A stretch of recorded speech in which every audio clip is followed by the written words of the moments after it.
Hai guys, kembali lagi dengan gue Kuro guys.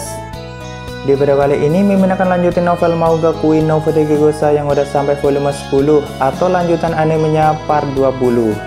Jadi buat kalian yang belum nonton part sebelumnya, gue saranin tonton dulu biar kalian enjoy dengan alur ceritanya guys. Dan mari kita masuk pembahasannya.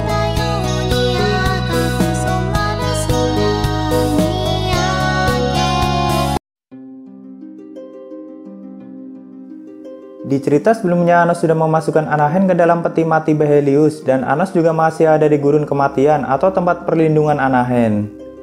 Karena di sana Anos dan Dilfred menemukan sedikit kejanggalan, yaitu lahirnya anak-anak yang menyebut diri mereka sebagai Hollow. Sedangkan di tempat lain, Eleanor, Zeza, dan Enisuni sedang istirahat di kedalaman hutan Winsel. Namun saat itu mereka terbangun karena mendengar petir dan angin yang terus bergemuruh di langit dewa. Kita ke posisi Winsel dulu yang saat itu sedang berada di dekat permukaan dunianya guys. Tiba-tiba Dewa Giltanaros mendatanginya dan menuduh Winsel sebagai dalang dari berkurangnya embun api. Winsel memang sudah dicap sebagai dewa yang aneh karena berteman dengan Militia dan memiliki perasaan seperti Militia. Menurut Giltanaros, Winsel mencuri embun api untuk melahirkan dewa seleksi dengan tujuan untuk menyingkirkan ketiga dewa lainnya. Karena hanya Winsel yang memiliki tatanan kelahiran. Tuduhan Giltanaros memang sama sekali tidak berdasar guys. Cuma ya kebanyakan dewa di sini emang gitu. Jadi di langit biru para dewa meyakini kalau suatu saat dewa seleksi akan terlahir. Dan sebenarnya para dewa juga tidak tahu siapa yang akan menjadi dewa seleksi nantinya. Namun mereka tahu kalau dewa seleksi pasti akan lahir. Dan dewa seleksi memiliki kekuatan atau perintah untuk melenyapkan dewa lainnya. Jadi otomatis para dewa sebenarnya ketakutan kalau dewa seleksi sampai terlahir di langit biru. Tapi sebenarnya para dewa juga tidak tahu kalau dewa seleksi terlahir atau belum, makanya mereka saling menuduh satu sama lain tanpa bukti. Seperti yang Giltanaros lakukan pada Winsel saat ini. Giltanaros bahkan mengeluarkan semua kekuatannya untuk menyerang Winsel di dunianya dan meminta Winsel untuk mengakui tuduhannya. Makanya langit biru para dewa di sini dipenuhi dengan petir dan badai karena kekuatan Giltanaros. Giltanaros itu seperti dewa yang mengendalikan cuaca guys. Saat itu dirinya sudah membuat sebagian dunia Winsel dipenuhi dengan badai dan petir. Petir itu juga sudah menyabar Winsel berkali-kali, namun Winsel menggunakan pelindung terkuatnya yaitu Afrohelian. Terjadi pertarungan yang lumayan dahsyat di sini, tapi Eleanor, Zeza, dan Enisuni berada di kedalaman dunia Winsel, jadi mereka hanya melihat kilatan petir yang menyambar. Saat itu Winsel benar-benar sudah terkurung oleh badai petir Giltanaros. Dia juga terus menggunakan perisai Afroheliannya untuk melindungi diri. Tapi Winsel juga lama-kelamaan semakin menyatu dengan dunianya. Dia bahkan sudah bisa mengendalikan semua pohon raksasa yang ada di dunianya untuk menghentikan semua serangan petir Giltanaros. Giltanaros adalah dewa yang menggunakan senjata seperti seruling guys. Saat dia memainkan serulingnya, seketika badai petirnya langsung bertambah besar dan dia menggunakan semua kekuatan itu untuk menyerang Winsel sampai terluka cukup parah.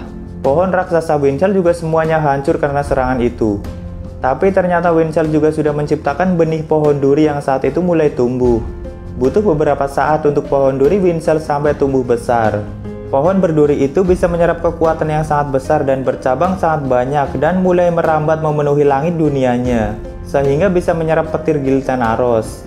Saat melihat itu, Giltanaros sudah tahu kalau dirinya sudah tidak bisa mengalahkan Winsel. Dan Winsel pun menggunakan cabang berduri itu untuk menjerat tubuh Giltanaros. Saat cabang berduri Winsel sudah menembus semua tubuh Giltanaros, Winsel juga bisa mengendalikan kekuatannya guys. Dan Winsel sedikit penasaran dengan dunia milik dewa Giltanaros.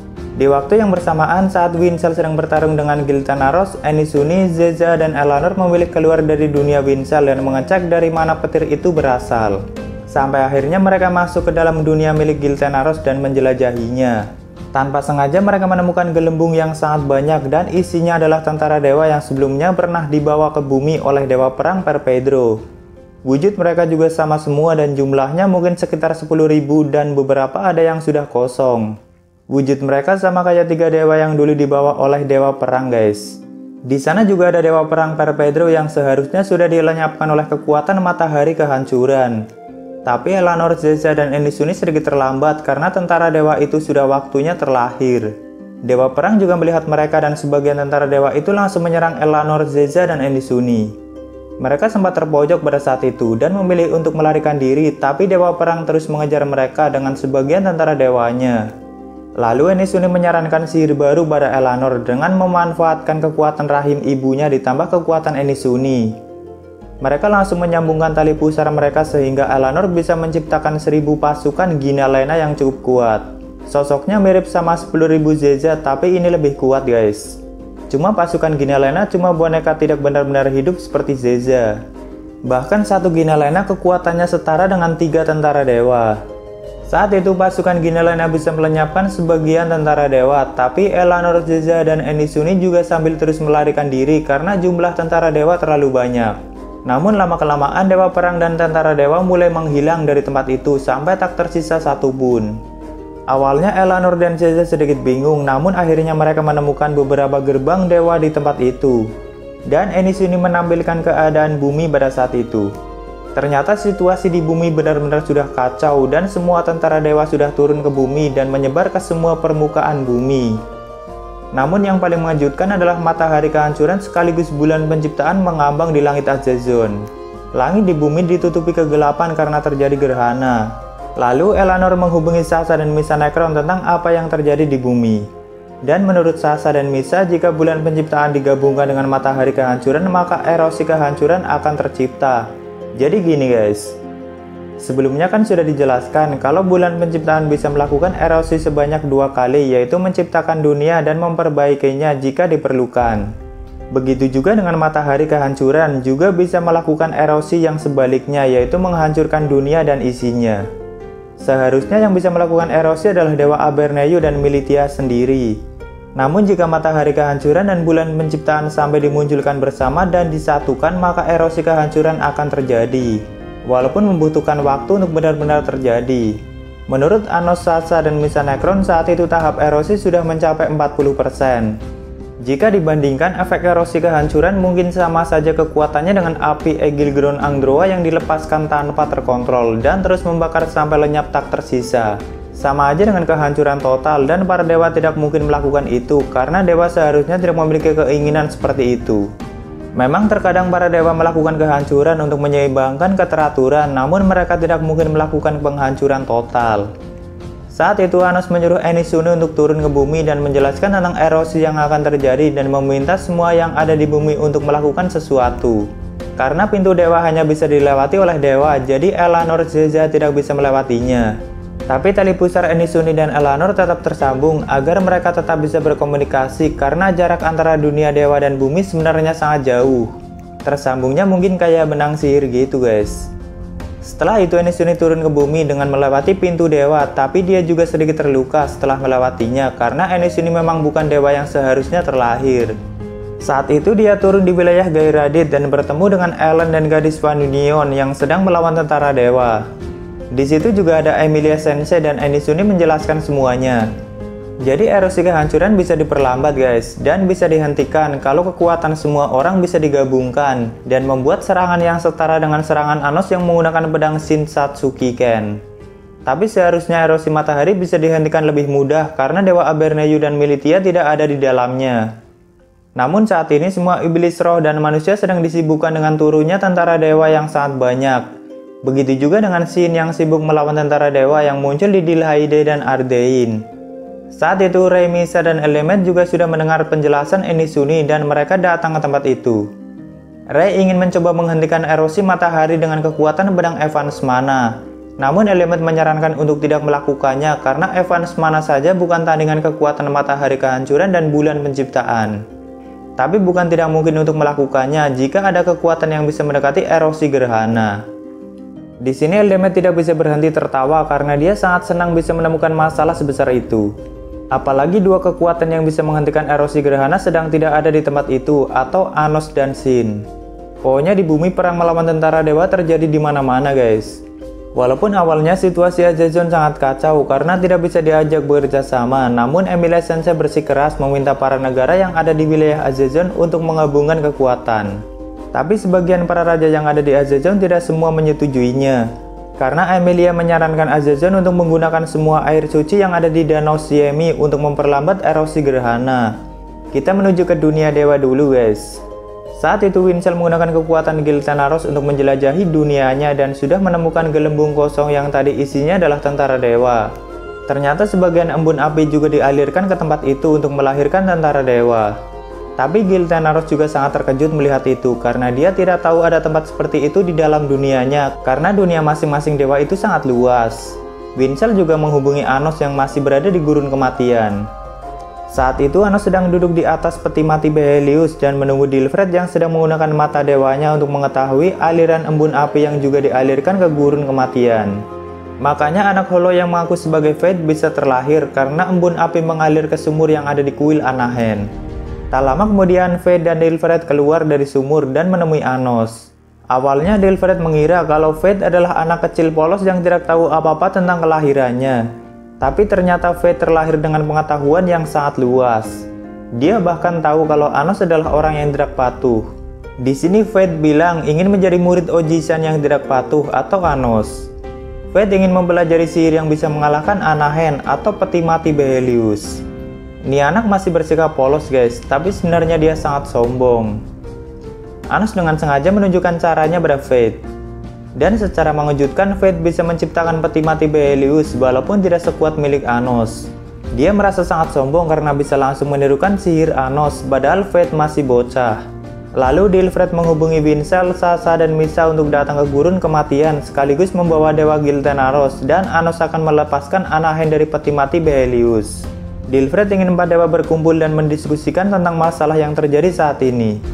Sebelumnya Dilfred sudah menggunakan mata dewanya dari dalam sumur tempat Fate terlahir.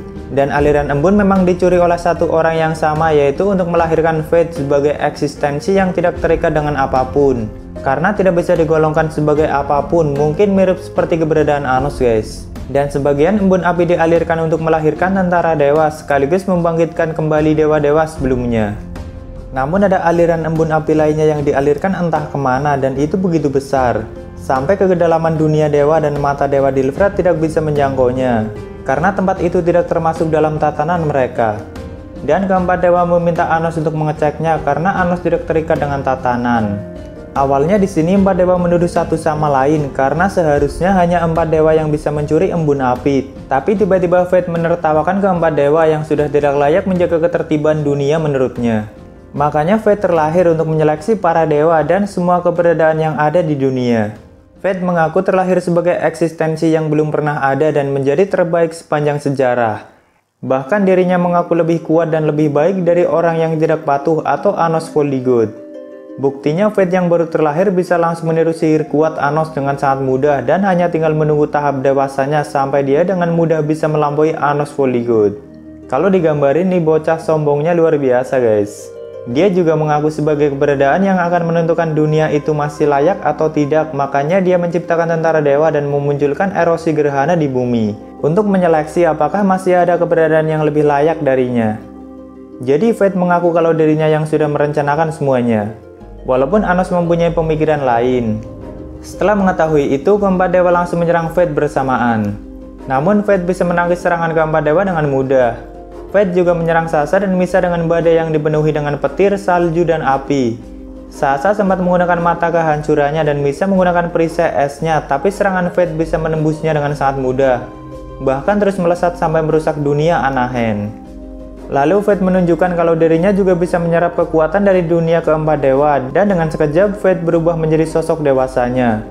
Dia mempunyai tubuh yang kekar, rambut panjang berwarna merah dan mirip seperti raja guys. Intinya Fate mengaku terlahir dari ketidaktepatan dunia yang lebih besar dari Anos Voldigod.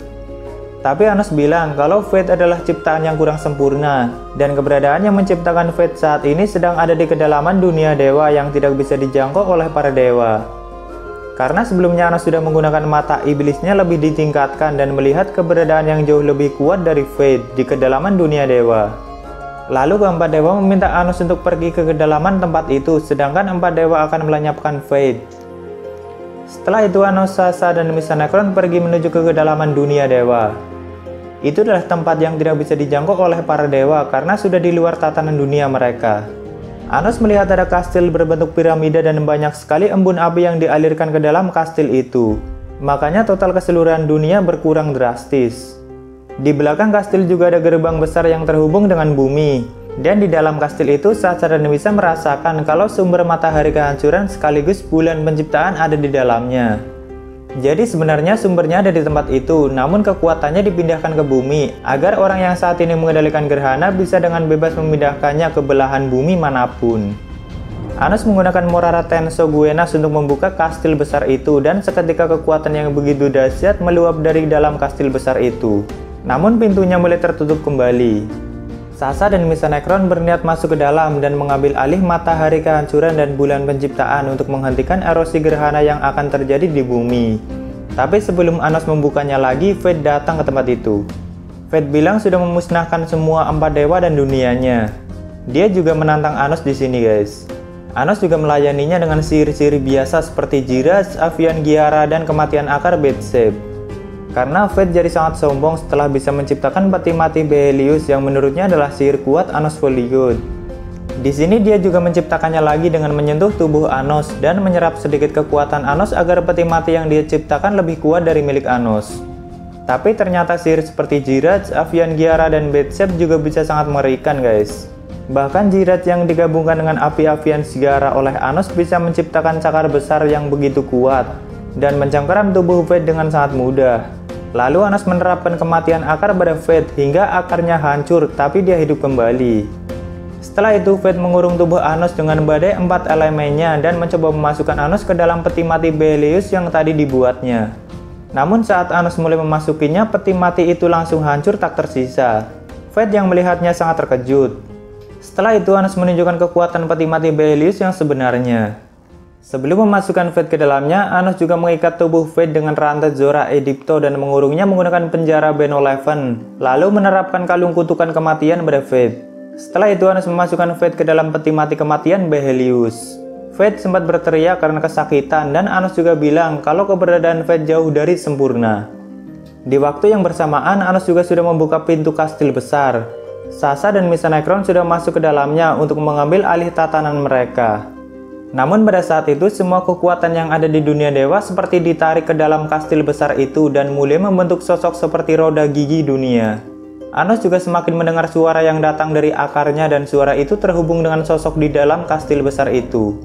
Lalu Anos mulai menyadari kalau suara itu sebenarnya terhubung dengan akar Graham yang ada di tubuhnya. Dan Anos menyelami akar Graham untuk melihat sedikit ingatan Graham, guys. Anos juga teringat tentang omongan Graham dulu yang mengajaknya untuk mengintip kedalaman dunia. Ternyata selama hidupnya Graham sudah pernah menyelami kedalaman dunia dan menyadari kalau semua dewa terhubung dengan satu aturan yang disebut roda gigi dunia. Tapi para dewa tidak pernah menyadarinya karena mereka memang diciptakan untuk tidak bisa mengetahuinya. Namun Graham menyadarinya dan ingin mewujudkan apa itu roda gigi dunia atau sistem yang mengatur semuanya, guys. Graham sudah sejak lama meneliti itu semua dan ingin mewujudkan sosok yang menjadi roda gigi dunia atau rajanya para dewa yang disebut Equus. Seharusnya Equus tidak boleh dimunculkan karena Equus adalah otoritas tertinggi yang mengatur semua keteraturan dari kedalaman dunia. Tapi karena Graham adalah orang yang memang tidak bisa dimengerti, guys. Graham itu tidak punya tujuan yang pasti, dia hanya gila-gilaan pada hal yang belum diketahuinya atau di luar jangkauannya. Dan jika Graham sudah penasaran, dia pasti akan mewujudkannya walaupun sama saja dengan bunuh diri. Misal jika Graham berhasil mewujudkan sosok Equus sebelum dikalahkan oleh Anos dulu, Graham sudah tahu kalau dirinya pasti akan mati jika sosok Equus sampai terwujud, tapi Graham tetap memenuhi keinginan gilanya. Karena Equus yang menjadi roda gigi dunia sudah menilai kalau dunia sudah menyimpang dari bingkai rotasi dan harus dihancurkan seperti dunia sebelumnya atau dunia milik Elanesia. Apalagi dengan keberadaan Anos sebagai benda asing, dunia semakin besar, pastinya Equus akan sangat murka. Cara yang digunakan Graham untuk mewujudkan Equus adalah memberinya kekuatan dewa terus-menerus, atau mengembalikan kekuatannya karena pada dasarnya tatanan para dewa berasal dari Equus. Makanya Graham mendukung God Selection yang ada di dunia bawah, agar banyak dewa yang turun ke dunia bawah dan terbunuh. Banyak nama-nama dewanya, guys, yang sudah digunakan Graham untuk membangkitkan Equus. Salah satunya adalah dewa yang kekuatannya lumayan imba, yaitu Sekhmet. Jadi secara tidak langsung perbuatan Anos yang sering melenyapkan dewa juga membantu membangkitkan Equus. Karena Graham dari dulu sudah menyiapkan wadah untuk Equus dengan kekuatan dewa konsistensi yang digabungkan dengan rahim Ratu Via Flare.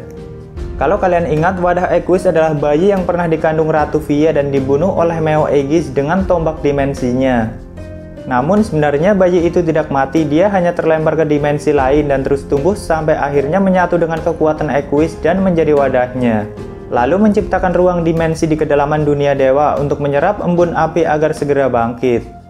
Equus bisa mengendalikan semua dewa dan mengembalikan dewa ke tatanan yang seharusnya guys. Misal seperti dewa-dewa yang dianggap menyimpang atau memiliki perasaan seperti Winsel, Nafta, dan Militia, Equus bisa menghapus perasaan mereka dan kembali mengikuti keteraturan. Karena sebenarnya di akar semua dewa terdapat roda gigi dunia yang tidak terlihat. Dan Equus memiliki otoritas tertinggi untuk itu. Mungkin kali ini lawan Anos adalah eksistensi tertinggi di dunianya saat ini guys. Tapi kita kembali ke bumi dulu guys. Dimana pada saat itu Eldemet mencoba menuruti rencana Ray yang berniat menghentikan erosi gerhana dengan kekuatan pedang Evans mananya. Eldemet sangat penasaran sekaligus sangat menikmatinya. Dia ingin tahu apakah seorang kanon benar-benar bisa memberikan kejutan padanya. Ray berniat melakukan hal yang sama dengan yang dilakukan Anos dan Sin pada 2000 tahun yang lalu, yaitu menebas kekuatan matahari kehancuran. Namun saat ini Dewa Abernetho tidak ada di dalamnya, jadi seharusnya itu lebih mudah daripada yang dilakukan Anos dan Sin dulu. Tapi tetap saja mendekati matahari kehancuran bukanlah hal yang mudah. Apapun yang mendekatinya akan langsung dihancurkan. Tapi Eldemet sudah mengumpulkan mantan bawahan Anos 2000 tahun yang lalu yang sudah bereinkarnasi ke zaman ini untuk membantu Ray mendekati erosi gerhana. Lebih tepatnya adalah 3 iblis kuat yang dulu menjadi murid penyihir kreativitas Varys Noir, yang pernah menciptakan kastil terbang terkuat yang pernah ada, yaitu kapal Zerida Venus. Tapi ini hanya 3 muridnya, bukan Varys Noirnya guys. Jadi mereka hanya bisa menciptakan kastil terbang yang jauh kekuatannya dari Zerida Venus. Ketiga iblis itu adalah Nigid, Davidra, dan Lucy.